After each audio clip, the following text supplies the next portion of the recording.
But this is Trekland Live, and we are live. Did you make it? Post-pandemic and plots. Now that's a lot more like it. Star Trek. Today on Trekland Tuesdays Live, Thursday edition. With me, Dr. Trek, Larry Nemechek, coming to you right here from the heart of Trekland through Portal 47 for some clarity, sanity, and the big picture in all things Star Trek. Hey, did you jump to Thursday? Did you make it with me? Thank you for your patience, everybody that's watching live. Tuesday wound up being an interrupted travel day. And yesterday was the European Portal 47ers. So today was my first clear day to do it here in the sweet spot because I didn't want to lose our Europeans, along with, I know, the midday folks, Americans who are, and Canadians, who are able to join us during the day. Anyway, I thought May was going to be a slow month, and look what's happening. Look, there's so much going on in the world, I know, but we have this little moment here. We have an enclave, and we have something right now I feel like is bringing a lot of people a little smile, a little respite, a little reassurance to get through some crazy times. So, first off, let me turn some speakers down here. Whoops. How is everybody? Hey, if you are new to Tuesdays Live, even on Thursday, jump in the chat. Say hi to folks. Identify yourselves. If you are new, I'm going to get off on a topic here for a minute. Then we will take a break. We have some incredibly wonderful Parrot Analytics news to share with you. If you put your faith in that stock, in that metric. And then I'll get back to the chat. I will dive into the chat full bore after I do my topic and we look at the Parrot Analytics ratings, okay? But feel free to sound off right now and feel free to jump in. Just a word, if you're on Facebook, you're only seeing the Facebook comments eventually. If you are on YouTube or Twitch, you're seeing everybody's comments, okay? Because I want to jump right in. Boy, and a couple of things right off the bat. I hope you can join us next week, back on Tuesday, normal. Next week is the 5th anniversary of Trekland Tuesdays Live. From such humble origins, a live reaction to an early Discovery trailer and an early Discovery's trailer reaction. That's the roots of Trekland Tuesdays Live, although it had been bubbling in my head for a while. So we're going to have a special show next week. Also, really quick, welcome once again to the home. And I will just say this very quickly. It's going to be Tour Central for the next year. It's coming to my homepage very soon. But for right now, know that you can go to Geek Nation Tours and get the one-day Valley of Fire Kirk Memorial Tour. If you are Vegas bound, the day before the Vegas Con on Wednesday the 24th. That's at geeknationtours.com. And then just come to my site if you are interested in the 2-day Great Bird Origins Tour, postponed from last year, 2 days. It's the weekend of August 20th and 21st. It's the end of Gene's centennial year, his 100th anniversary birthday. He was 100 last August 19th. We're ending the centennial year now without COVID for the most part. We're safe about it where we can do it where we couldn't do it a year ago. We are 2/3 of the way to making this. I only need 6 folks. I've got 4. So hoping this will be making and it'll be a lot of fun.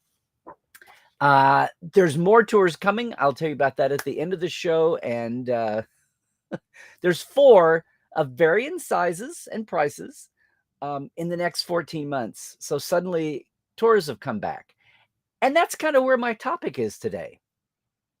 I realized, thinking about tours after last week, I mentioned that all of the Voyager high donor, the high perk donor last week, they had choices for several $1,000s as high donors to a project would do.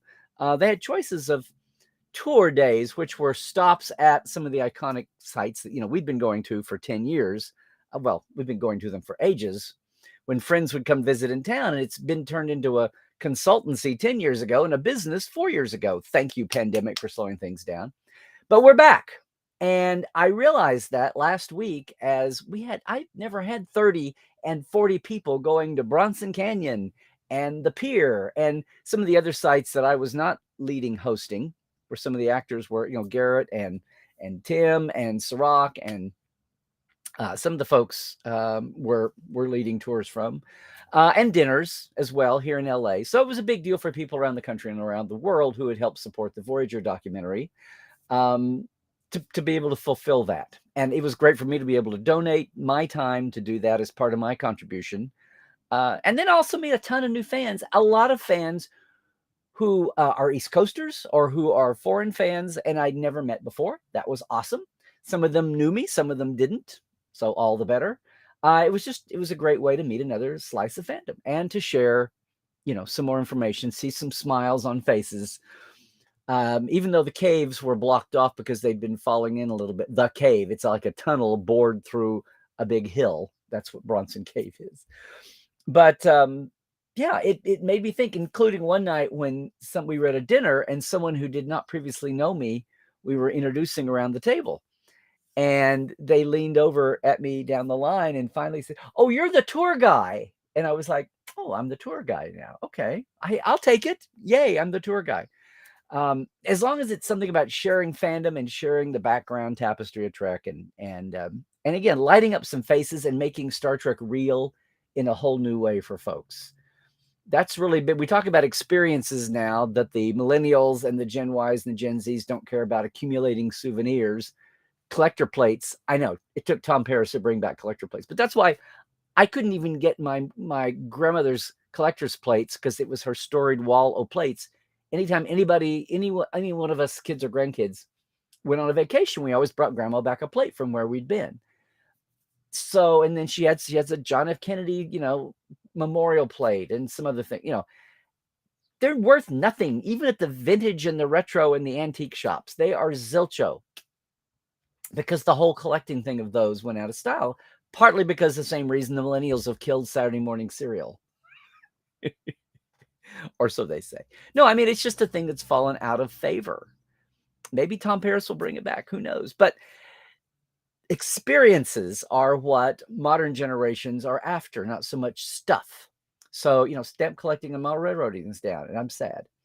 But going on trips, going on tours, digital photos are flat and they store easily. So that's been a thing. That has been a thing. And that was all starting to build up in our Star Trek realm until the pandemic.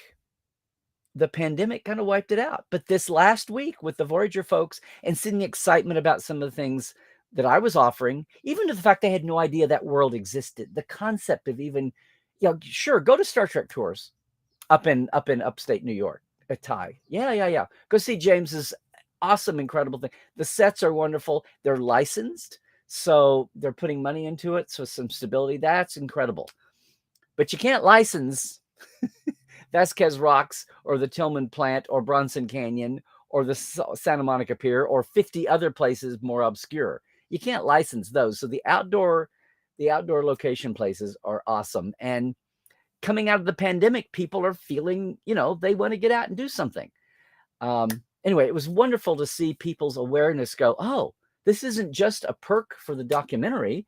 This is something I could do more often. Oh, so yes, it was cool to be standing there as the guy, but it was great to see so many people who, after 5 and 10 years of trying to spread the word about this, had it, brought home in full bore. Oh, okay. So I think we made some, not just believers, but we made some awarers out of folks. In the same way now that's more like it. That's more like it. We can get out and travel. I had another moment. For one, some of you that are watching every Tuesday know that I got my screener for the first 5 Strange New Worlds during Chicago. And did I sit down and watch it excitedly? No, because I'm not doing, written reviews. I'm not doing spoilerific reviews. I'm waiting till afterwards to talk about it. But would it have been helpful to have been up on things? Of course. But it's been a little crazed around here the last month. But that said, oldest stepson and my other half and I sat down to, as I've told some of you, Janet, my wife, 5-year veteran of Voyager, went dark on Star Trek after her Voyager time, a little burned out from the real world side. But in the last month, now that she has basically retired and she's getting out on the stump with me again, we used to be a twofer act all through the 90s. Janet and Larry were a twofer convention guest. And then she went back to home and work and whatever. And now the world has shifted, and she's sticking her nose out a little bit again, sticking her, up like the gopher again. But she felt the need to catch up. So she binge watched Discovery in about a week and a half, fast forwarding through the parts she thought were dumb or too violent or boring. She binged watched all of Enterprise in about a week. Same thing. And I could tell when she liked something because it was less fast forwarding going on. Didn't happen a whole lot with Enterprise. And it happened a little more as Discovery went on, a lot less with Picard season 1 and almost never during Picard season 2. Anyway, we've been doing that, got through that, and it kind of set the stage for, we've been seeing our oldest stepson, my oldest stepson, her oldest son again. And we last night basically caught up on Strange New Worlds with my screener, cast it to the big TV. So no spoilers from me, although episode 3 has been out overnight. I'm just going to report to you what my stepson said, oldest son.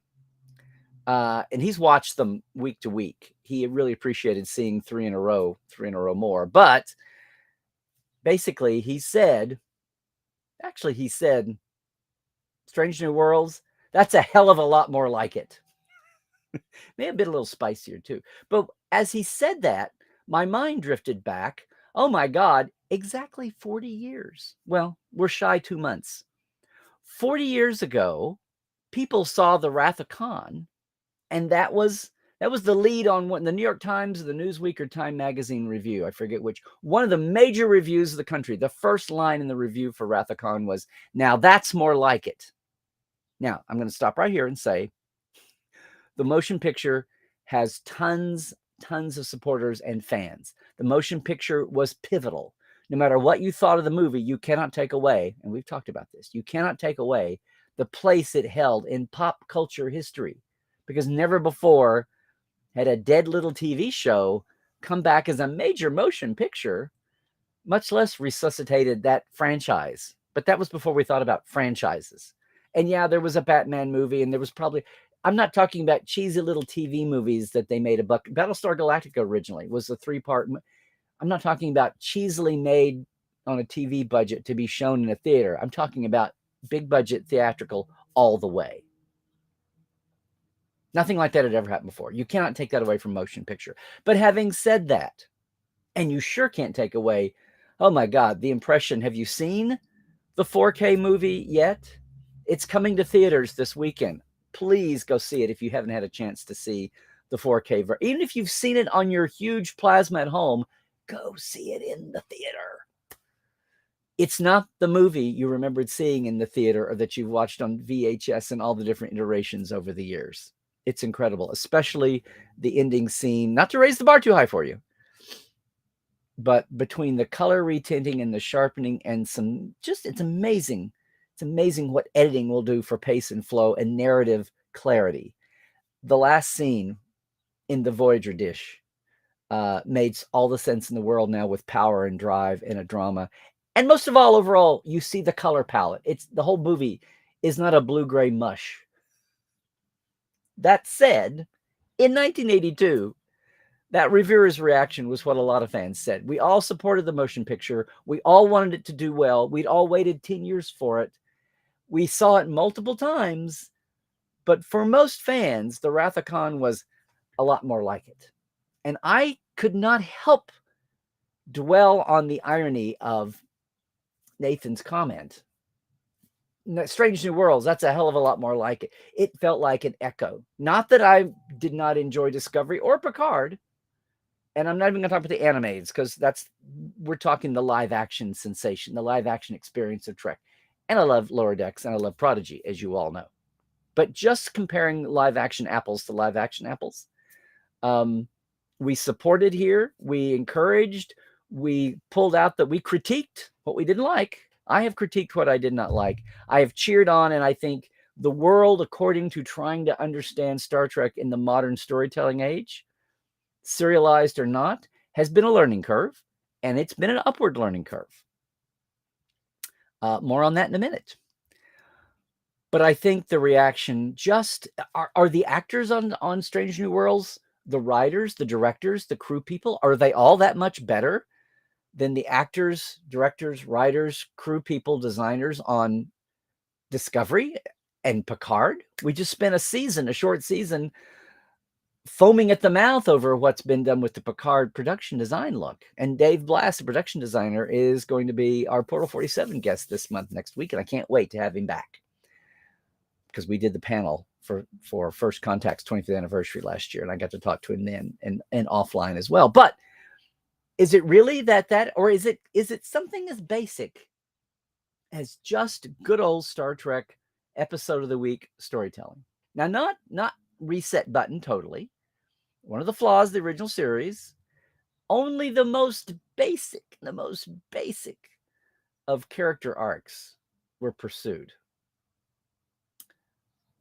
Much improved, though, with Next Gen. We had Worf's commendation, that whole struggle. We had Data's increasing march toward getting his emotions chipped and emotions.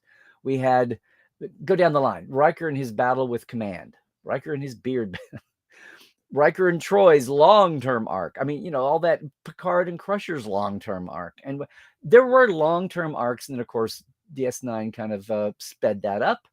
Voyager tried to do the same thing, but the longest term arc of all was getting home. So it's not like we were a stranger to this. And the original series was probably the purest at all about being a total reset. But then it was also the 60s, and that was the mindset. You didn't want to scare people away. If people started to watch you and had the feeling, oh no, I don't know what's going on in this show, I'll flip it to one of the other two channels or watch PBS or NET. So that's a paradigm structural shift too. But in modern TV, in cinematic TV, cinematic refers to the look and the feel and the visuals, not the story structure. Because otherwise you have a 10-hour movie, which is what people have been comparing some of these seasons to. 10 chapters in a book, 10 hours in a feature. Is it just as simple a thing as going back to standalone, non-serial episodic storytelling? Is that what it is? Now, I think if you're going to do that, that unhinges a lot of what you do with the characters and what you do with the environment. And I'm having to be very careful here, because now I watched 4 hours last night, 3, 4, and 5 last night. And I'm trying not to mix things up. And there's a different tone. What I will tell you is, and what you've probably read is, there is a different tone coming, just the same way the original series would pull off a different tone at times. And it's very welcome. And occasionally I will go, but most of the time, if I have an it's like, I'm going to wait and see what happens. Sometimes it's a visual. Sometimes it might be a conceptual story bit. But all of them pay off in the end. Sure, there are things I would tweak here and there. But sure, I see things looming like the iceberg off the Titanic. But is that an iceberg, or is that a tourist trap that's a surprise on our itinerary that the Titanic people didn't tell you about? And you're going to get home safely after all. No, I think it's more of the latter. I think if you do see something that raises a red flag, it's going to be something they're playing with. Samuel Kirk, anyone? Gotcha. But now it's not just a gotcha. Now it can be, what are we going to do with this? What are we going to do with this? It's almost like somebody was saying, texture, not trivia, but preemptively, up front. Not a mistake that has to be smoothed out, but something we're going to play with up front. And yeah, that's happened at times.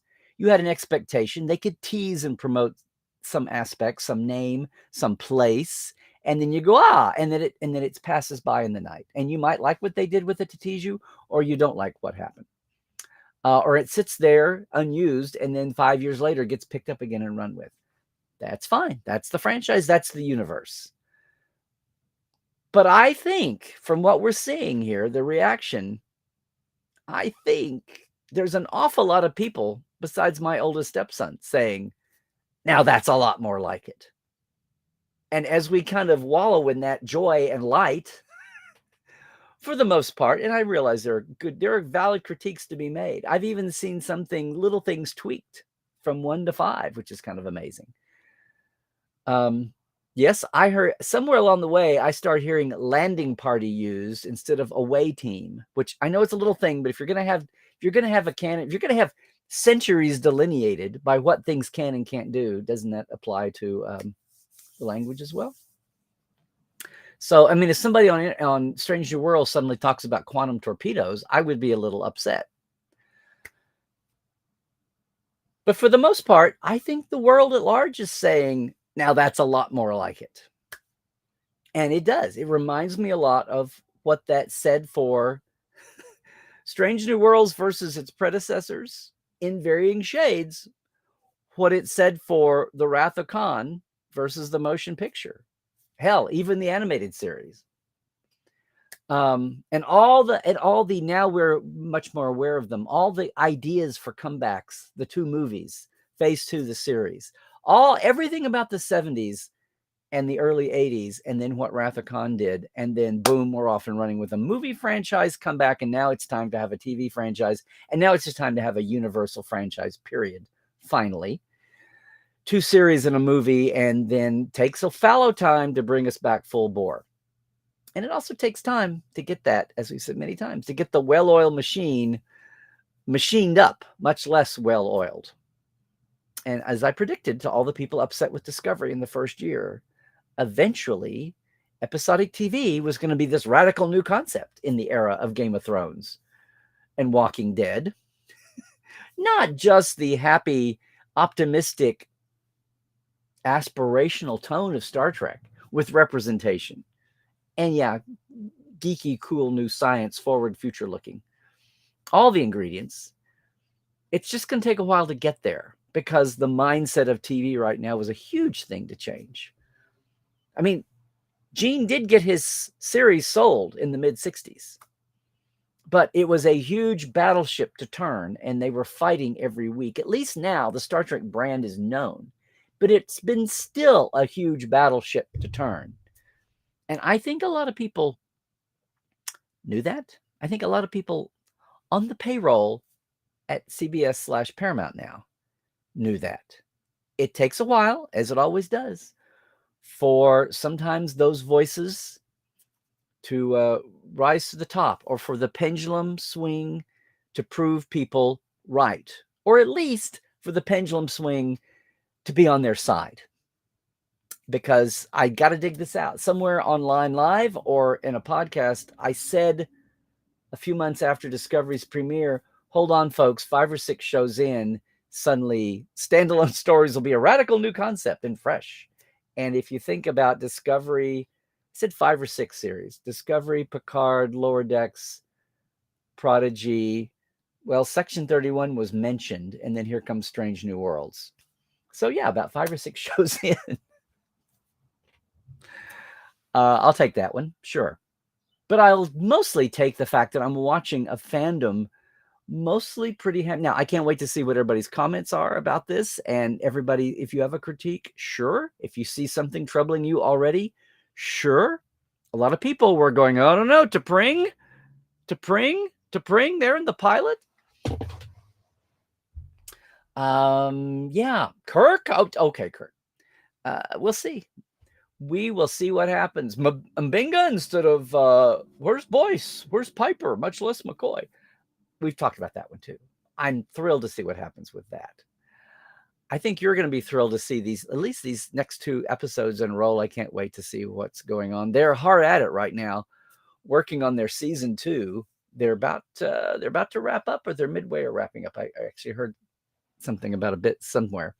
So let's see what you think. But it is. We survived. We have survived the restart of a franchise. We have survived a 2-year pandemic. I don't want to say everything is rosy out there. We've still got a lot of shit in the world to deal with. Coming up with elections coming up in a few weeks. I hope you're registered, and I hope you're voting the Star Trek way, whatever you feel like is going to get us closer to the Star Trek future. And you know what? Here's the place where I am totally willing to break canon. I would be totally happy to avoid World War III if we can do it. if we have to put off meeting the Vulcans and having warp drive a few years to avoid World War III, I can deal with it. I can live with it. I can live with it.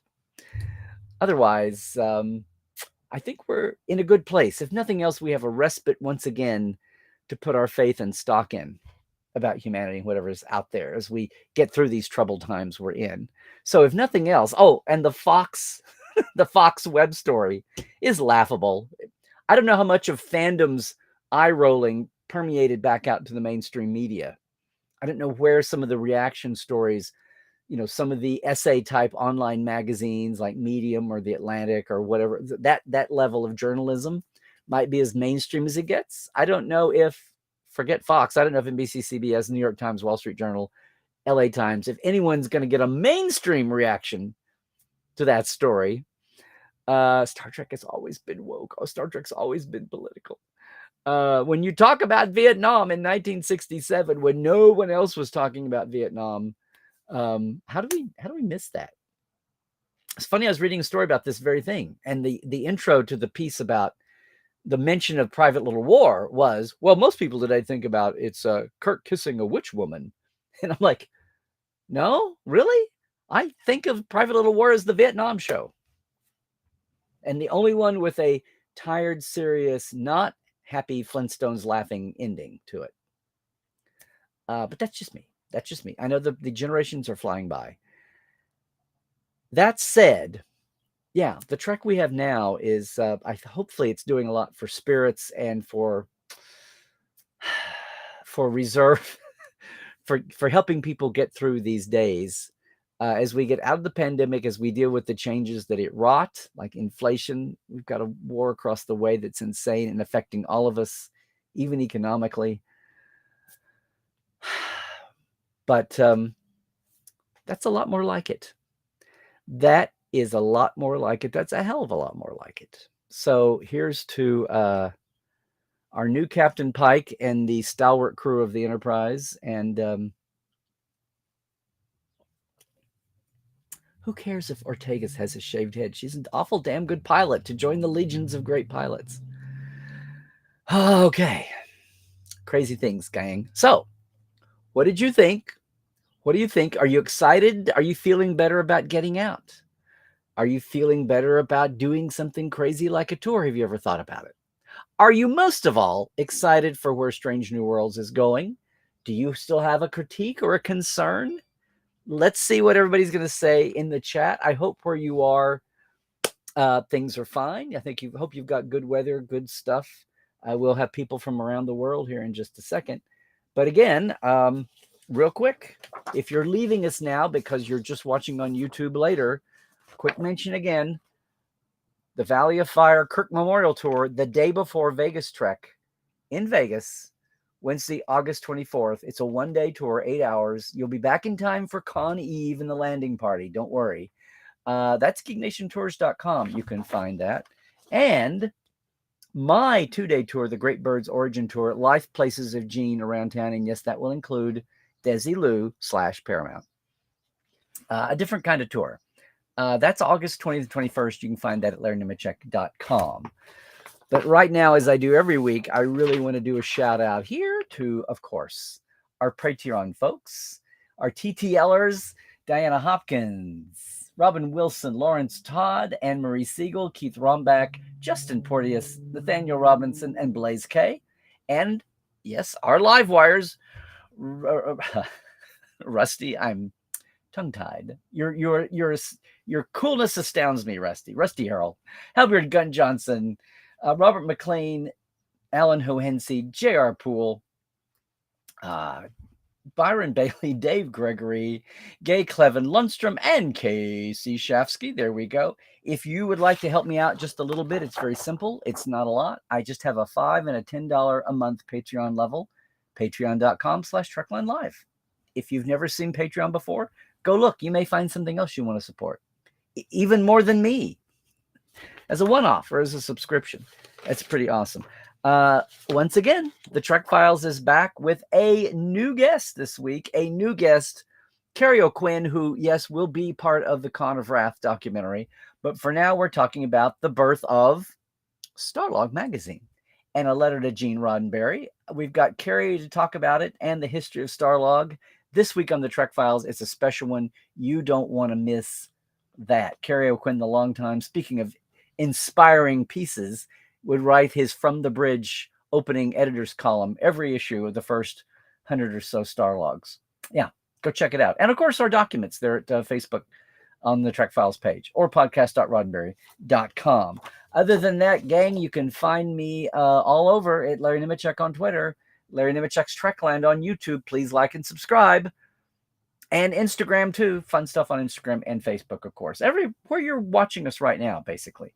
Portal47.net is your minicon all year long. Like I said, our guest this month, we just had Kirk Thatcher, Punk on a Bus, and so much more. You may have seen some of the comments even out on my Trekland regular page, Facebook. Next week, Dave Blass will be a blast. And I can't wait for that. So for right now, let's take a quick break and I'll be back. But if you are leaving us right now, please stay healthy, do all the things. The virus is out there. Stay woke, check your sources. The wackos are still out there. But most of all, trek well, y'all.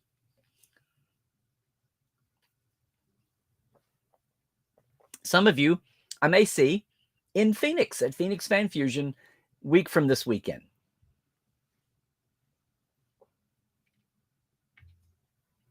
All right. I think that's good enough.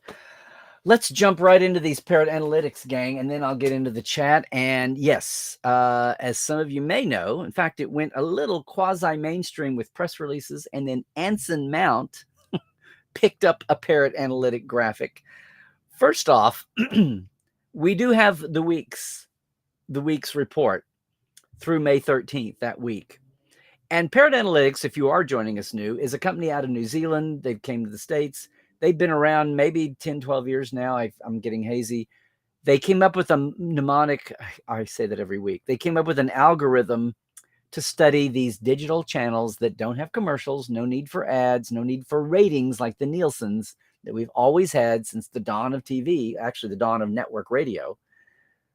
Now they're measuring apples to apples with a mnemonic, with an algorithm they call average demand expression, which is scouring the internet in a very sophisticated way.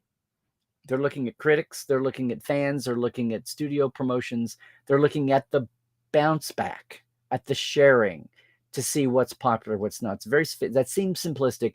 They've got a trademark thing they do. They add in real numbers when they can get them on terrestrial broadcasts. But of the digitals this week, and then measured on a spectrum of average shows are the middle half, the outstandings are the top 0.4%, and then the exceptionals are the top 4%. The outstandings are in the next 2.5%, and then you've got the middle chunk good, and then average, and then the lower quarter, or below average. This week of the digital onlys, yes, Stranger Things was number one, 50.6 times more popular than average show. Mandalorian, 35.3 times more popular than average show. Number 3, Strange New Worlds is number 3, 35.1. It's a hair behind The Mandalorian in their weekly. This is the weekly, not the trendoids. This is the weekly. Mandalorian is 35.3 times more popular than the average show, their little phrase. Strange New Worlds is 35.1 times more popular than the average show. And, Mandalorian is kind of on a bubble. So as their commentary is noting, the Strange New Worlds may well get, what do they say? They pointed out, they never point out a Star Trek. Its demand jumped 92% as they measure it this week, just a few days after its premiere on May 5th. So the opening week, the first full week after the premiere, they're saying that The Mandalorian probably will fall to number 2. It will go into second place and might even be above that, which is pretty awesome. Now that's the digital onlys. Then you've got Our Flag Means Death, Moon Knight, and look here at number 6. It's Picard at number 6 at 34.6. There's this huge bunch up. It's only a half a point of the times factor of a popular show average. It's only a half a point behind Strange New Worlds. There's this big clump of shows. Then Ozark, WandaVision, Bridgerton, and Handmaid's Tale. Huh. Handmaid's Tale back in the view screen again. That's insane. I don't know of Parrot's system when there have been maybe once, but I doubt it, when we've had overlapping shows enough that 2 Star Treks were in the top 10s of the Parrots at one time. Strange New Worlds number 3, Picard number 6 of the digital onlys. Now, go over to the mainstream. There's only one digital show in the top 10 overall anyway, and that is the number 1 show. Stranger Things is number 4. Otherwise, you got SpongeBob, you got Better Call Saul, which is wrapping up. Saturday Night Live, topical. Game of Thrones, my God, do those people ever go away? Breaking Bad, does the discussion ever die down? Flash, South Park, Simpsons, and Attack on Titan. The number 10 overall was 37.8. So just to compare, the Mandalorian was 35. So there was going to be a drop down. Isn't that amazing? Number 3 and number 6 for Strange and Picard. Now, what also happened, and the trend lines are up. If I actually looked at the trend line for Strange New Worlds, the 30-day trend is going to be low than that because it's averaging the low months before it spiked. 19.5 for its 30-day. The 60-day trend line is just, see that? It's just boom. So yeah, it's up 86% over 30 days. But that report we had just for the last week was 92% high. Here's the topper, though. Every once in a while, Parrot does these special reports, or they send these out to the media. This is what Anson Mount, if you're not following him, he retweeted and Instagrammed. The most in-demand breakout new series, which is not Mandalorian, which is not Stranger Things, the most in-demand breakout series for that week was, obviously, Strange New Worlds. Made headlines everywhere. Parrot sent this press release and this graphic. The graphic. The most in-demand debuting breakout series, first season, Strange New Worlds, by a couple of points even. So, yay. That's pretty awesome. They'll probably get around to doing quarterly. So we'll see what the second quarter did, because that will contain most of Strange New Worlds. Anyway, it's, main topic today, the Parrots. I'm almost scared to trumpet this, to ballyhoo it, but we will see. We will see. And what I've seen of the first 5 shows, I think what you're seeing from 3, what you're hearing reviewers talk about, I think you will pretty much like what you're going to see. I think I'm sleeping easy at night because I've made my beloved original series from the 60s into the dramatized, on-the-shelf versions that the world saw. And what we're seeing now is more, I don't want to see the original series retold in 2020's technology and actors. And I don't want to see the stories retold. I'm happy to know the events, the factoid events and dates and people happened. Visually, I'm happy for that to just remain apparently what they thought the dime novels for the public of the 2260s and 70s needed to see. I'm totally fine with that. And I'm totally fine with proceeding where we are. Although I keep waiting for the fireplace fad of Toronto set design. Everything has a fireplace. Discovery has a fireplace. Picard, of course, is from LA. So the LA school of set design does not include a fireplace everywhere. But now the fireplaces are on Strange New World. Well, that's my 2 bits on that. Let's see where everybody is and see who all was able to join us on Thursday and see what everybody is in for. And it looks like I see a lot of familiar names and faces. Yay, yay, yay. Maybe even some. We'll see what's happened. I'm gratified that everybody was able to follow me over. I do that maybe 2 or 3 times a year. It gets hairy in convention season. And if you want to know, speaking of 5 years, if you want to know why I picked this day and time, I wanted to be available to the Europeans, even though I knew it would be daytime for Americans, but I knew we could spread it around. I didn't even think about archiving it at the time. We were just doing it on Facebook, just doing it on an iPhone, hand scrolling on the face of my phone for questions. But I knew I wanted alliteration, so I knew we were going to have Trekland Tuesdays live or Trekland Thursdays live. But I knew Thursday was usually the travel day for conventions or traveling in usual. So I went with the safer day, Tuesday. That said, sometimes, especially for my SoonerCon Oklahoma trip, sometimes Tuesday is interrupted or something crazy happens. One time, CBS unveiled a whole bunch of live panels on Star Trek Day on Tuesday a couple of years ago. And I abandoned Tuesday and moved to another day just so we wouldn't be fighting that. But most of the time, aside from 2 or 3 days a year, maybe, Trekland Tuesdays has held up for 5 years now. So I'm looking forward to celebrating that next week. And I'm looking forward right now to seeing who all made the 2-day leap with me. I promise I won't do that very often. Hey, how are you doing, Janice? It's good to see you. Okay, Anne-Marie, what are you saying? Oh, and you weren't there, Anne-Marie. Yeah, you love seeing them and the pics, and always heard some people they plan on booking Geek Nation tour in the future. Yay! Well, Geek Nation is the big one that's coming. We'll see, and I do my little one. But thanks. It was a good deal, and I heard Ryan was waxing nicely on the Seventh Rules podcast live show yesterday. Narda, you still collect plates. Good on you.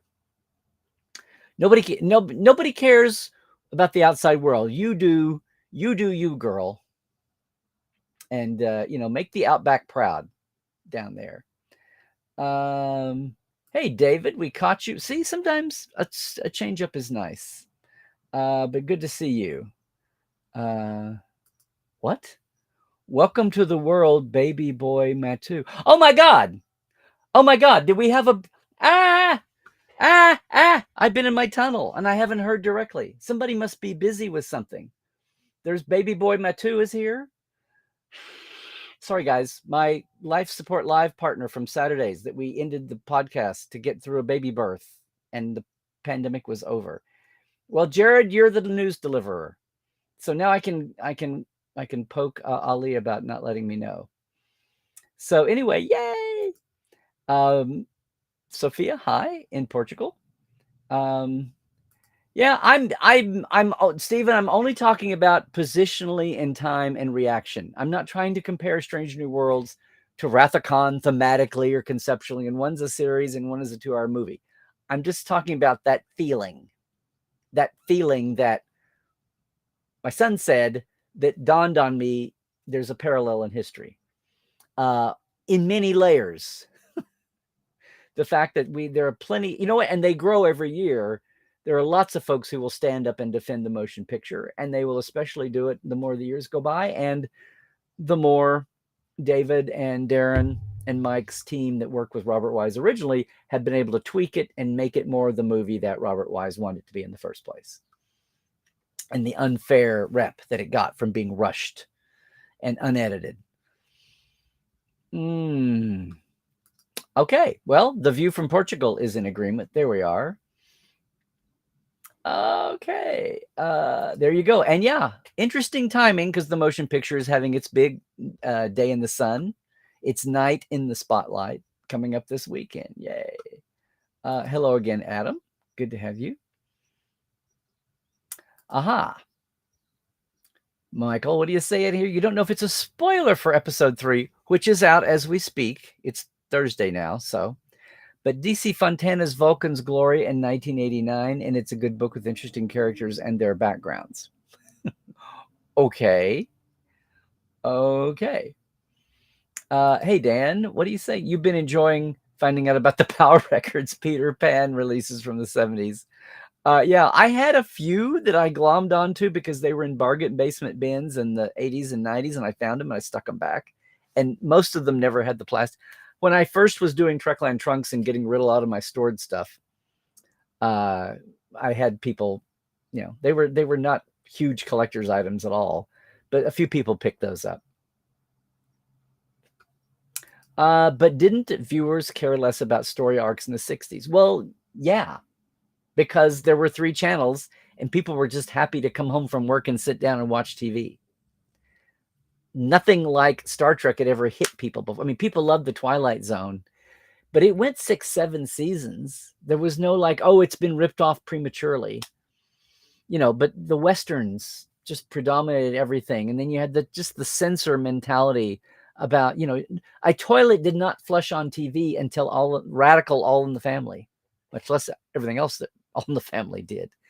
Mary Tyler Moore in 1970 was supposed to be a divorcee, and instead she had to be a single woman because they didn't want the lead of a sitcom to have been divorced in 1970. And 3 or 4 years later, you get Maude, who's been married and who's been divorced and remarried. And you get Anne and Romano on One Day at a Time. But everything changed in 69, 70. About the time Star Trek went off the air, a lot of those social taboos on TV went away because the country is being shook up by the civil rights and the assassinations in Vietnam. And the country changed. 1964 for The Cage is even a lot different than 1965 for Where No Man, much less 1966. I mean, The Cage is whiter than white, if you want to be blunt about it. And it wasn't that Gene wasn't trying to be progressive. He was. There's a huge difference, if you think about it, between the two pilots and then the start of just those 3 years of television, what was in the soup of TV, much less by the end of the 60s. But yeah, structurally, if it was going to be an arc, it was The Fugitive, and will he catch him? And that's why The Fugitive finale was the highest rated show on TV until, especially non-sports like the Super Bowl. It was the highest rated episode for years and years and years and years and years, maybe until the MASH finale, which still stands because now we've got splintered TV and nothing will ever get that many single point viewers. Hey, Carl. Oh, Carl. Thank you. I thank you for missing me last weekend. I was here with Voyager Doc things. I would have got myself to Denver had I not. Everybody, I may talk about this more next week. This last weekend was the end of a 30-year your blog. There you go. You can go over and see that. I have so many fond memories of the Starfest and StarCon. In the old days, there was so much Star Trek demand, they did 2 a year and then throttled back to 1 a year. But Starfest. Carl, do you remember when there was Starfest and StarCon? From Starland? Yeah. Steve and Kathy Walker and the boys and their offspring and all the Denver fandoms, some of which have passed on. That was my go-to. That was the diamond. What's the gold standard? That was the gold standard Trek con for me when I was tired of, they weren't Comic-Cons back then, but they were just sci-fi nostalgia cons, just a mix, comics and nostalgia and Westerns and old time radio. And I mean, the fandom that I came into, and then Star Wars skewed everything more sci-fi and you had the sci-fi boom. But if you just wanted a Trek con like you'd hear about going on in LA and New York, Denver was the closest thing me as a kid in Oklahoma got to going to New York or LA. Woo-hoo-hoo. And it was a 12-hour drive, but we made it. And I remember riding the Next Generation companion in the back seat while Janet or someone else drove so I could keep working. But I was not going to pass up. I was not going to pass up seeing a Starfest. Starfest, Patrick Stewart's first Star Trek convention. Remember that weekend like it was yesterday. Remember that moment. And then as we moved to LA, couldn't go as much. But for 3 or 4 or 5 years, even going twice a year to both cons. And then the time after the Next Generation Companion came up, Stephen had me come up to do a book signing, which was a complete flop because we had no internet. It would have been much better now. But back in the day, it was so hard to get to people on 2 weeks notice, 3 weeks notice to tell them to come down. And, we just weren't attuned to behind the scenes things, much less behind the scenes people and authors of any of the Trek novels, much less behind the scenes books. It was just a sad world, but I was happy to be part of that revolution. But that was also the morning at the bookstore when Stephen explained to me what the web was going to be like and what a web page was like and I remember trying to wrap my head around how the internet was going to work at breakfast with Steve. Yeah. So this was the last weekend for Starfest this preceding weekend. I would have loved to have been there. I saw Terry Farrell posting pictures, among other people. And I meant to do a video beforehand, but last week just got so insane with the Voyager doc stuff and the travel and the things that are still to come this week. But thank you, Carl. Thank you for doing some thoughts. I need to let Steve and Kathy know, and I need to put something up special about this. I need to repeat what I just said, only longer. So anyway, thank you for being here and reminding me about that. And everybody go check out TARDISCaptain.com for Carl. Hey, Michael, TOS was willing to use a reset button on Uhura's memory of her entire life. Total resets are usually bogus, but episodic stories you find very welcome. Well, I think the reset button there's a reset in different ways. Reset as in it's bad that we don't carry traumas, like Edith Keeler never got mentioned by Kirk later, and he's all upset about Reign of the Android later. And some of that was factors of the format. Some of that was factors of third season was going out the door, the last few episodes. But Voyager, especially the reset button, if you go through a whole plot and figure out, oh, it's the Silverblood aliens, it doesn't matter. Oh, it's an alternate reality, it doesn't matter. Now, you're exploring the characters, but for the big picture of things, it's nothing to contribute to the overall arc of the show. And that's when people would talk about reset button abuse. So it's just kind of like not carrying the consequences of actions from show to show if they were huge. And then that started to change with Next Generation. Worf being discommendated is the one that always springs to mind first. And his actions back and forth.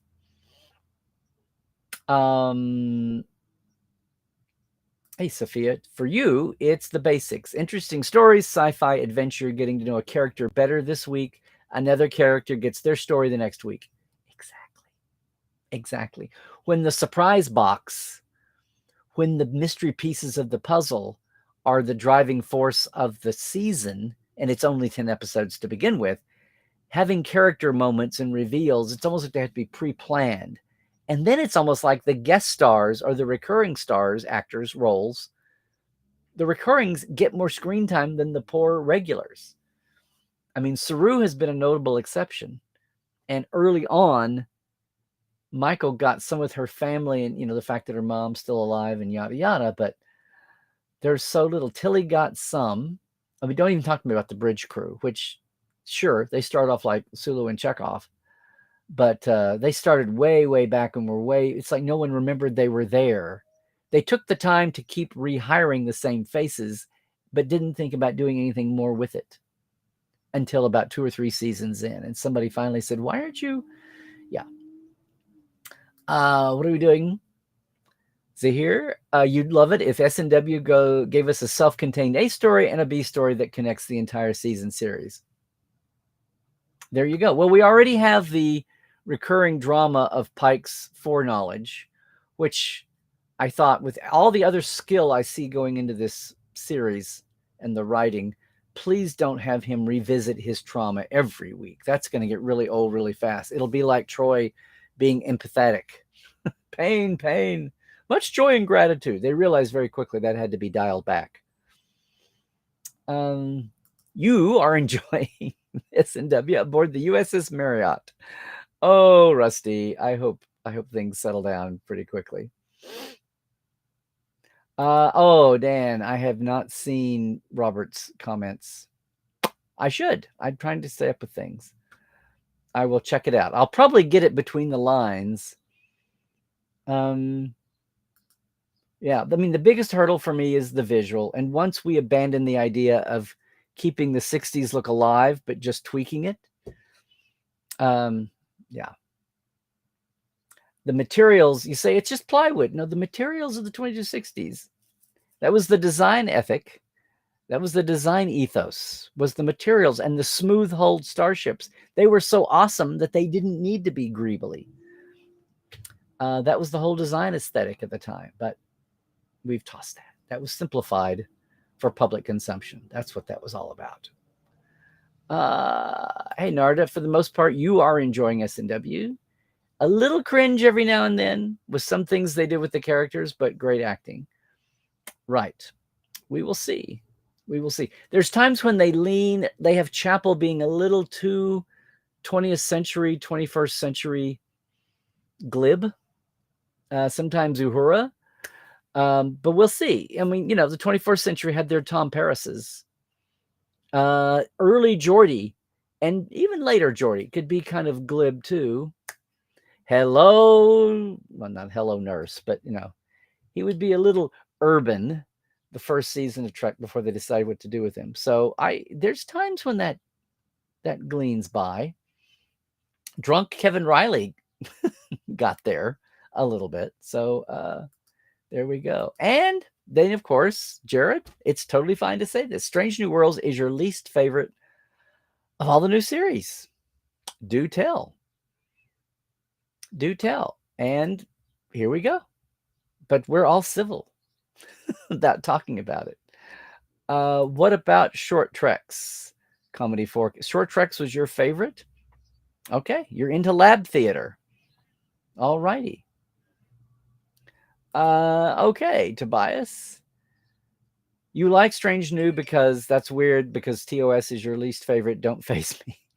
It's okay, Tobias. I'm guessing that you didn't watch original series for 30 years or 40 years or have it be the only if you come to I am desperately wishing I could do a mind meld with somebody who's 18 or 20 now and talking about, and I can sit down and discuss this, and I have with people. I think the more you get life experience, maybe that'll happen and you appreciate things for different times. Look, gang, I love my Will Rogers, but I know his early movies, not his fault, but his early movies are from the early sound era, and they're a little cringy to watch cinematography.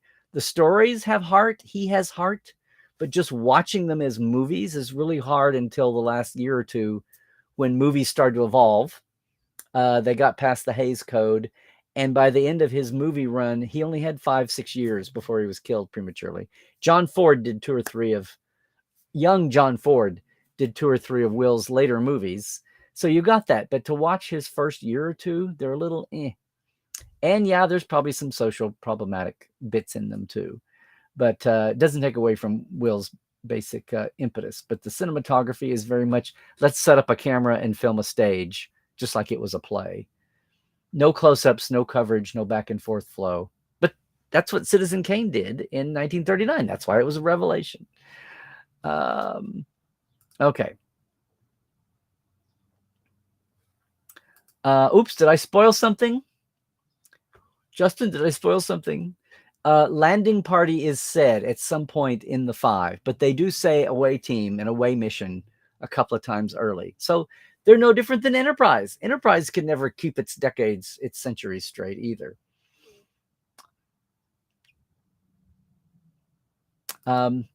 They timed Spock's Ponfar perfectly.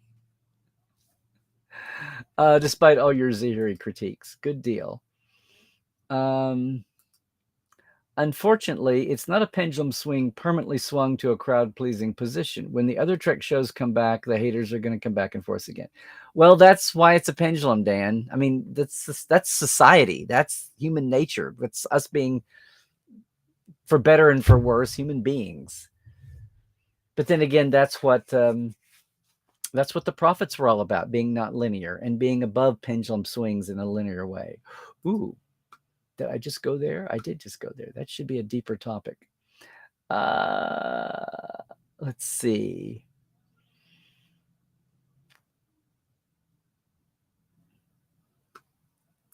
Star Trek definitely hasn't always been political. Well, okay, in flavors.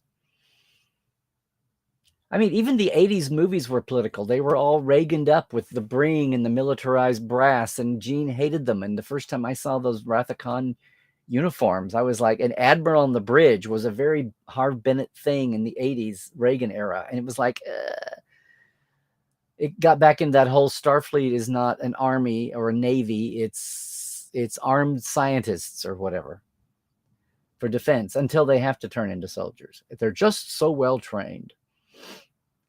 Thank you, Linda. Kirk, I've been after Kirk for like 2 years, and we finally got him. Finally had to do it on a Tuesday, but we finally got him. Yes, Glenn. Ooh, Starlog. Oh yeah, Dan. Well, of course it's about other stuff too. Yeah. I mean, political, is it capital P political or little p political? Because social justice and social issues, economic issues can be political as well. They're not just what school of the economics forum are you part of? It's the politics that make those economics work, or the treatment of people work, or the justice and equal or unequal justice accorded people. That's, if we all just lived perfectly, we'd be 24th century. You know, acquiring property, we work to better ourselves and the rest of humanity, as Picard said, as we said every week on Life Support Live. Hey, comedy forecast. Parrot info was very, very good. Fingers crossed it stays good for SNW and that carries over to LDS and Prodigy. Yeah, we'll see what the whole just awareness does. If Strange New is the breakthrough into all of this, because people are on Paramount Plus and then it pops up as they're streaming and it pops up as a row, and whatever your thing is, if you want to see animation, if you want to see something else that looks darker, maybe Discovery will find its niche finally. Yeah, I was starting to think this, especially as background sets for other people on view screens. Just wondering about that. Christoph, do I ever get Trek overload? I don't want to hear any about it for a few days. After 5 or so Voyager Treks, 2 Portal 47 days DTL. Yeah, Christoph, I mean, I that's kind of what happened on Tuesday. I had a chance to have a nice lunch and slow my return down, but the lunch would have been this window on Tuesday. So I just said, well, you know what, this is going to be it. And I had a 4-hour travel driving to do. So rather than get up in the morning and come back like I had thought, we just took it easy. And I said, for once, I'm going to enjoy this and not cram. That's more what it is. It's like, when am I cramming and when am I going to take a break? And that's why having real life, that's when having Will Rogers, that's when having family and kids and grandkids, that's what that's good for. And it's a healthy thing. Of course, last night we had a family thing around Star Trek, which hasn't happened in a long time. These are strange days indeed in some ways. But yeah, I get Trek overload, sure I do. But it depends. Is it just watching, or is it diving in and doing some deep dive? And is it some of it business related, which ultimately I'll enjoy, but right now I got to do. And I have times when if I could just have a time travel and go back to the simple days of just doing factoid digging, and without it having to be a 24/7 race, whose website's going to get the stuff out first. If I could just go back to where the world, my little tiny world that even knew me, waited on me for 6 months or 8 months to get my annual concordances done by the time of the fall cons. So the last year's season was, and then even then only 50 or 60 or 80 people had it, and the writing staff of Next Gen and DS9. If I could go back to those days when all I had to do was go do my day job of reporting and then sit home and then creep through, I would so love that. I want to do it again, but I've got other stuff to do, and other yahoos are in a moon race to get it done the fastest. And screeners being sent out to more and more people is helping that get done faster and faster. So, on the broad sweep of humanity, it's all good. Me and my selfish little wannabe days, I'd love to be sitting down. That's all I did for hours and hours and hours, was creep through episodes, pulling down visuals, pulling down and referring back and forth to things.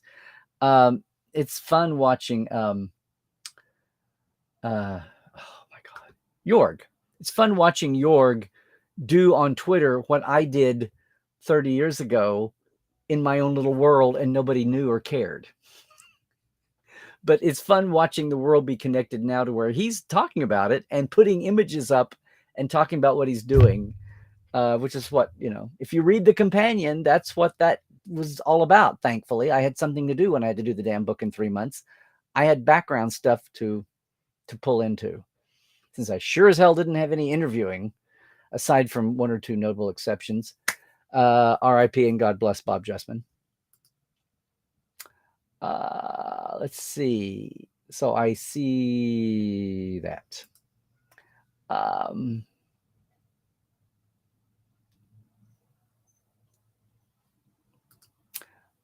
Yeah, Stephen, I think the ship has sailed, no pun intended. You prefer the last episode of the last season shows a more TOS enterprise, maybe even Cage Where No Man's before uniforms make them come back. I know. Well, those are different uniforms. The Cage, the ribbing and the black, it's black with ribbing. Anyway, the uniforms are different and the patches are slightly different. And it's kind of a minutia that we could say about. But, Spock is wearing gold in Where No Man. He's into command before he goes back to sciences. So, because Gary Mitchell is the first officer by that time. I'm looking forward to seeing what all the personnel shifting does, either under Pike or in preparation for Kirk as we get down to the end there, too. You'll notice that we have the grill. We have the grill on the back of the nacelles. We don't have the flat plate as it was in the Cage, but we have the holes before we get the white glowy ball. So I'm waiting for the day when someone in an episode, maybe Hemmer, maybe somebody engineering, mentions that they're getting the upgrade to the space restoration mix, restoration field emitter, and that it's a whole new thing. Yeah.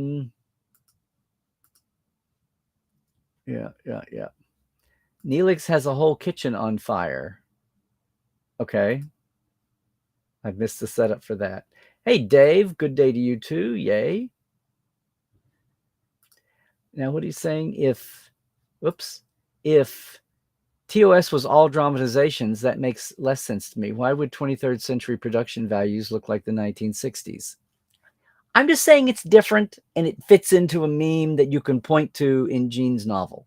I heard that mentioned. That's what I'm clinging to.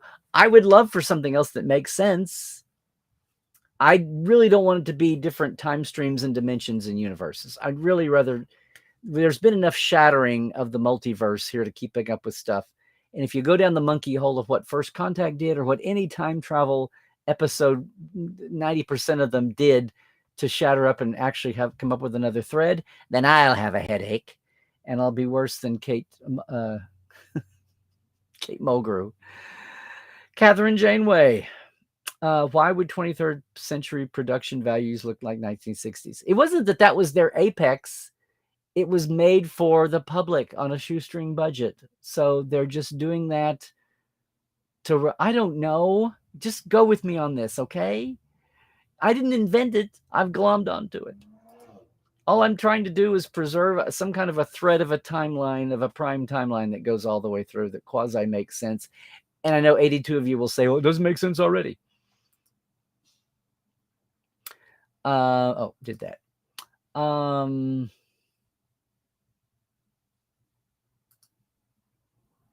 Oh, you all knew right on the LSL Facebook page, LOL. Well, I know that Jared is having a Zoomy Chatty thing coming up, and that's what I know. And I was going to check in then. So I'm not being a turncoat. Don't make me being a traitor to my prior podcast. I love Life Support Live. It's just been a little crazy. Starfest was a blast for the one day you were there. Very well attended. Sorry to see it end after 45, 20, 80. Did they start it in the 70s? Wow. I was thinking it was like 40 years. I knew it was 40. Okay. We'll see. Okay. Thank you, Linda. He's got the baby, the back of his head. He may or may not be part Vulcan. Okay. Thank you, everybody. Now I have to go apologize to all. Still didn't get a personal message. What's he doing? Got a new kid in the house or something? It's not even his first. What's the big deal? The seconds always get... I know, which is the reason to take a little more time and extra. That second kid's going to get... oh, well, let him eat the dirt. Sure, it's fine. That's cute. Yes, Jared, you were in Colombia, right? And you're back well, and I hope it was a good trip. That big week, A country that has no clue when it is going to get either show. Yeah. Well, welcome to the global perspective. Talking to Trek fans from there in Colombia was interesting. They hate the spoiler Gestapo patrolling the internet. Well, yeah, when you're desperate, when you've got no source to, when you can't get legit spoilers, what are you supposed to do? News is news, no matter where it comes from, when you're in that situation. Yeah.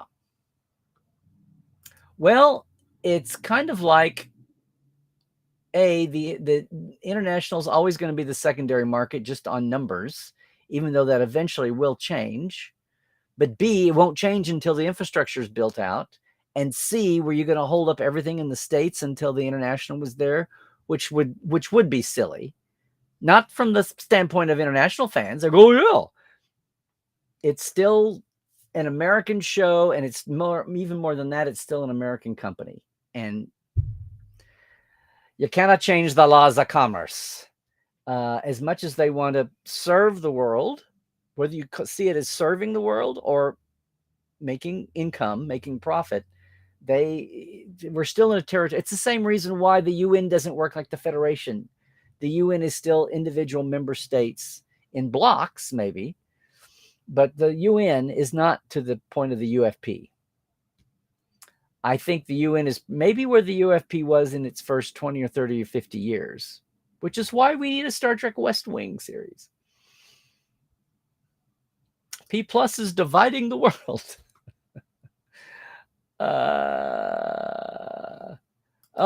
Zahir, a question like this, huh? Trek has done a lot lately to continue its tradition of progressiveness. What, in my opinion, has it not done? Oh, boy. Maybe talk more about economics. All we got was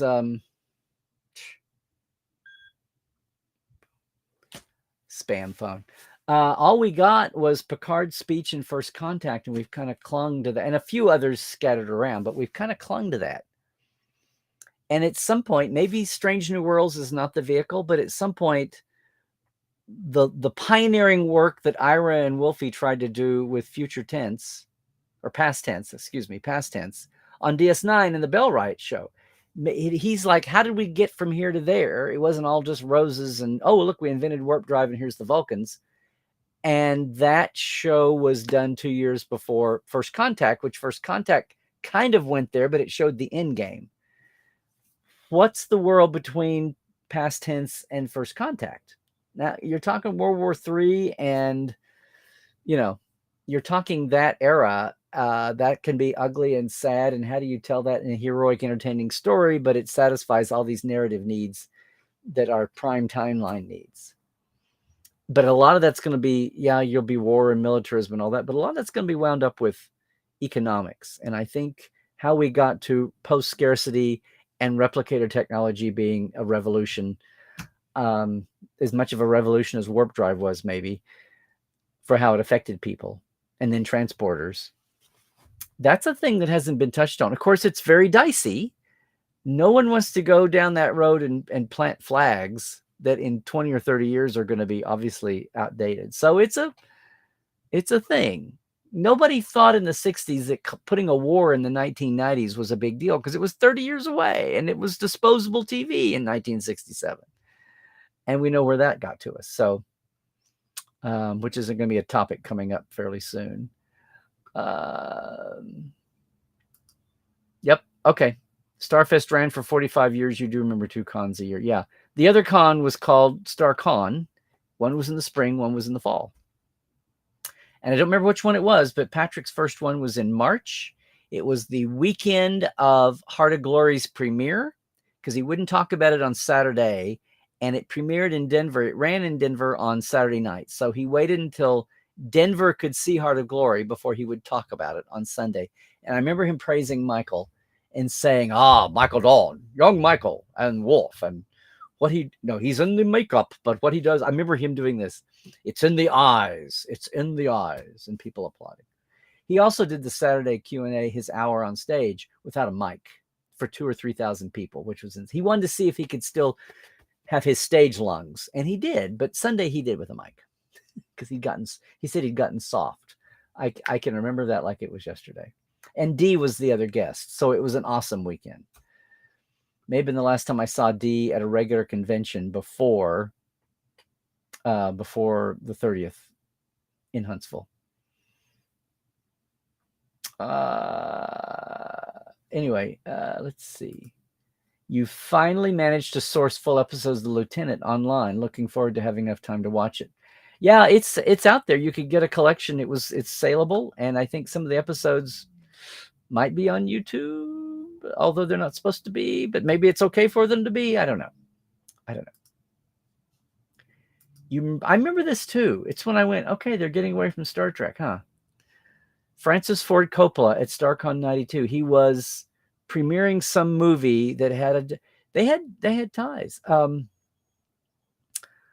Terry's Paula and Terry's brother was another movie publicist who worked with a lot of producers, and I think he was the connection that got him in. Yeah. Okay, there's a vote for Strange New Worlds. Really, we have to have a serious talk on Saturday at the Zoomy Chatty thing. There we go. If everybody's welcome to that, whether you are a regular Life Support Live watcher or not, go to the Facebook page. I haven't done this in a long time. The Life Support Live Facebook page is still there. You can join and see the information about the Zoomy Chatty thing. I assume, yes, Jared.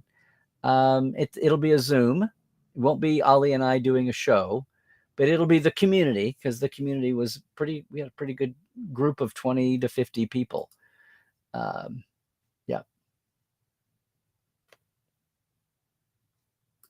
You loved TOS from 86 until about the third season of TNG, and then TNG took over, which was about what it did for me.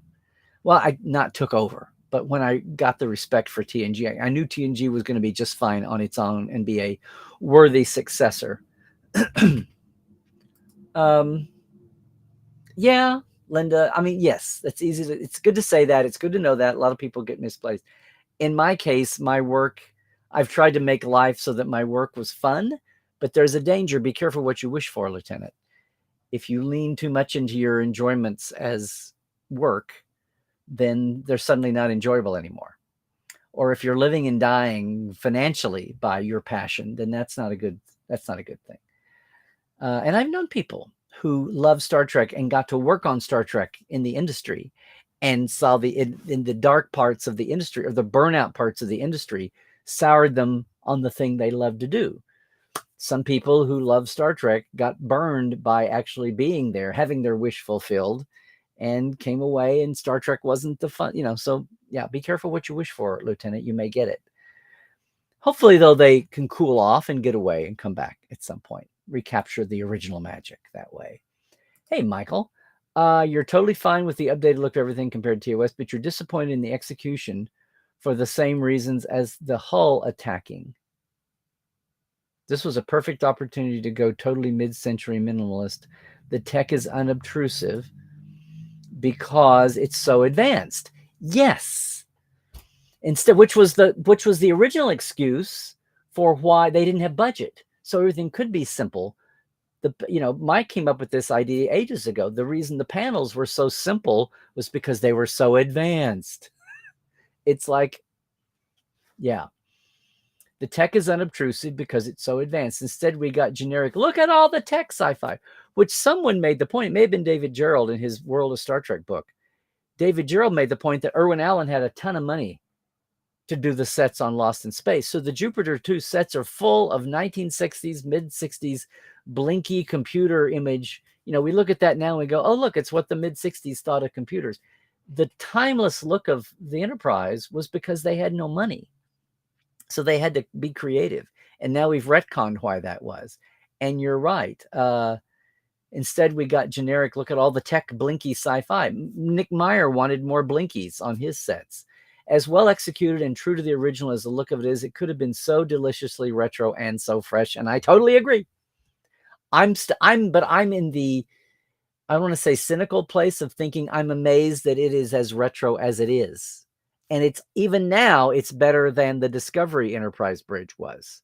They brightened it up. They simplified it. They got rid of the outer corridor hall, which is like, what is that about? and they pulled it back. Oh, Robert, well, thank you. Thank you for being there, Robert, and all you do. Oh, Dan. Question for me. Have I heard about what's going on with Hero Collector? Are they still doing Trek books? Yes, they are. In fact, I texted with Ian Spelling the other day, who was doing PR as well as working on his own book. And they're just in a lull, but they're coming. They're still in there. Hero Collector, aka the old Fact Files when it was Aerospace Publishing, they have so much content. They've got content at the wazoo from 20 years, 25 years of, oh my God, the first Fact Files is 26 years ago. It's a content machine, and it's just been added to and added to and added to the original database. What is this, Christoph? Larry totally deserves Dave off trekking us. Well, thank you. Thank you. Random question, Linda. Well, what else? That's a good one. Those are the best kind. What's the difference between the scant and the mini dress? I swear the first female costumes on TNG were caloutes with a flap in the front, not a true dress. There was no mini dress on the thing that Troy wears in the pilot, and Tasha wears at the end in the last scene. Actually, go check it out. And it was in the companion when it came out in '92. The scant was a scant. And then after that, Troy had her custom dresses that she wore that weren't uniforms. No, the scant was the scant. It's skirt pant. It was meant to be the unisex alternative to pants. There was pant and there was the skirt pant. And that was the uniform. And then after a year and Bill Tice retiring, his AIDS was getting worse. When Bill Tice went away and Dorinda Rice Wood came in, somewhere between her and the producer's mindset, and maybe Bill Tice not being there to champion it, and Gene stepping away and not being there to champion it, scant went away. So they were the same. Now, maybe there were tweaks. Maybe I have to get into a costume fashionista to get into this. But basically, there was no mini dress separate from the scant. That makes sense? Maybe they were tailored a little bit differently to fit individual people. The only one that would have applied is when no regular wore it. When Troy quit wearing it, there's nobody else to wear it. It was only on extras in the background, and nobody cared what extras in the background looked like. It was find somebody this looks good on, have them wear it. Don't put don't put 10 minutes into altering that hem, because that's where they were. But that's what, yeah. The first movie shown at Starfest in '77 was for a little movie called Star Wars. Absolutely. That was before I was going, though. I didn't find Starfest until till I was out of school, 81, 82-ish, 83-ish. Yeah. And then I was writing, no, even later, late 80s. 88, 87. Yeah. But I had gone to some before. I went to one of the last, and mine were all at the Golden Dome place. I went to one after we moved. I flew into town. I went to one at the airport near the airport. Yeah, only one at that airport near the airport. Maybe two. But I remember the first ones being the one with the gold dome right off I-25. Let's see. Let them eat. Let them eat B5. Hey, Rose, top chat. Yes, top chat. Hope you are doing well too, Rose. Hope you can see this. Easier question. Did Paramount or CBS ever consider a series from the point of view of another species? I think it's been in the mix. I think it got thrown out there, especially Klingons. If they really wanted to do Game of Thrones, instead of doing Discovery, they could have done Game of Houses and gone there. And even then, if you realigned the Klingons, you could have gone with the species diversity thing even more. But if you wanted to. Very true, Dan. DS9 did tons with economics with the Bar Association. Yes, indeed. Little bits. And you know what? People talk about the Ferengi being stereotypes for Jews. Actually, the Ferengi were the great vehicle for commenting on economic issues like that, because you'd have the turmoil within. Yes. Bits and clues, but very few clues how the pieces fit together. Well, there you go, Stephen. You came to the right place. Stick with me, kid. You'll go places. Oh, yes. Oh, yeah. Well, let's see. Let's see about that, Dan. Okay, I'm gonna let Jared come in and take over for that because it's his baby. Um,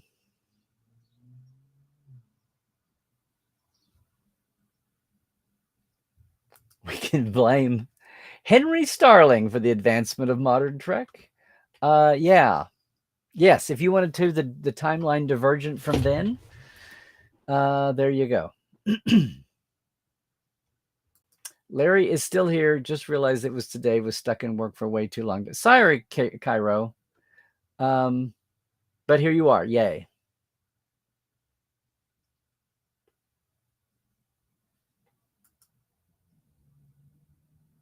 Dan, I don't want to cross something. Let me. You know what I'm going to do real fast? I am going to.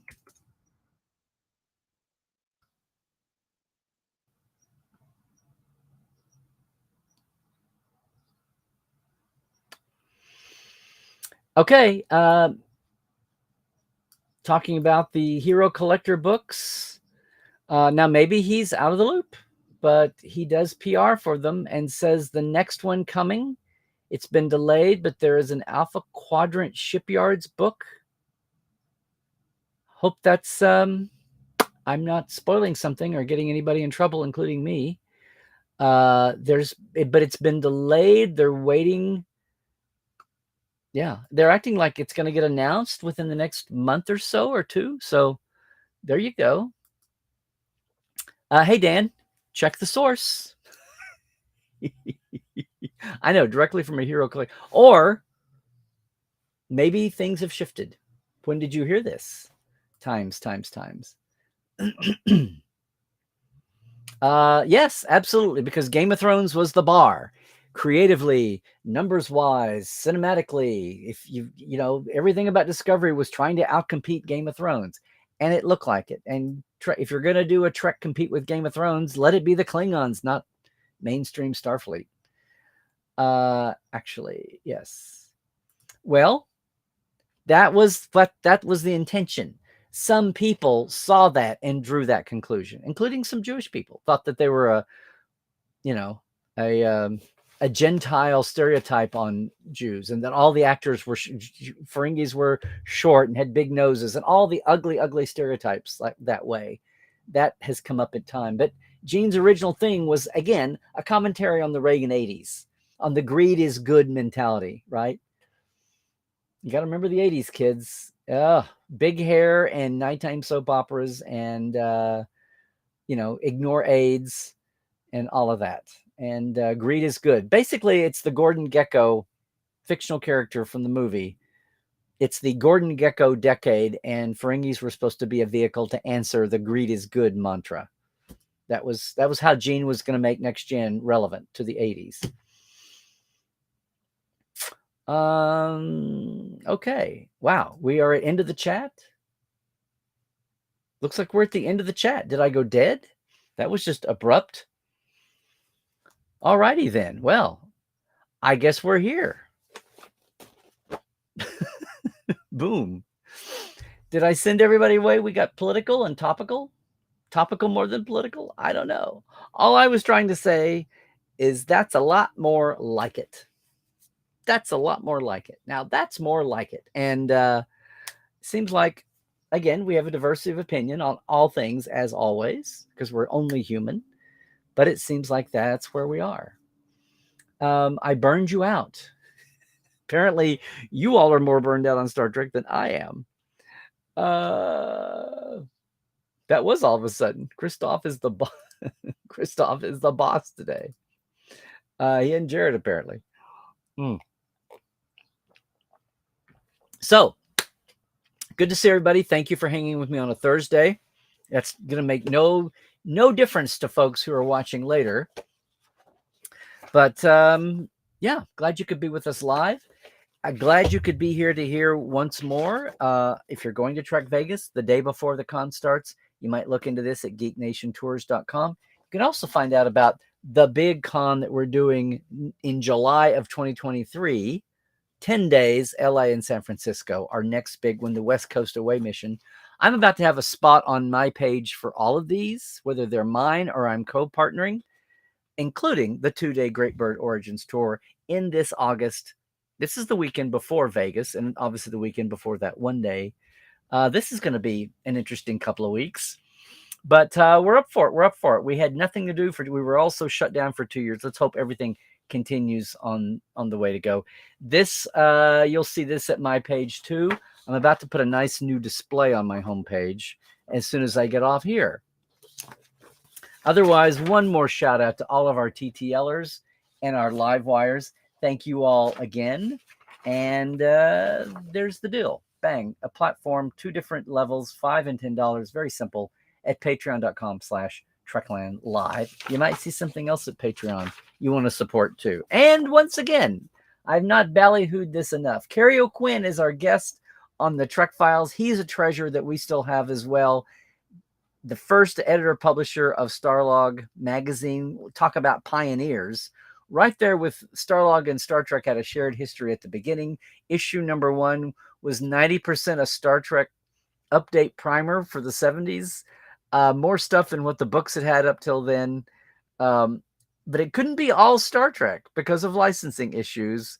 You want to hear what Kerry has to say about that and see the letter that David Houston, his editor, wrote to Gene about trying to get the process started, and their back and forth letters about the roots of Starlog. It's really cool. You want to see it, the Trek Files on Facebook, obviously, or at podcast.roddenberry.com for all the Roddenberry stuff. Other than that, hey, I'm there on Twitter at Larry Nemechek.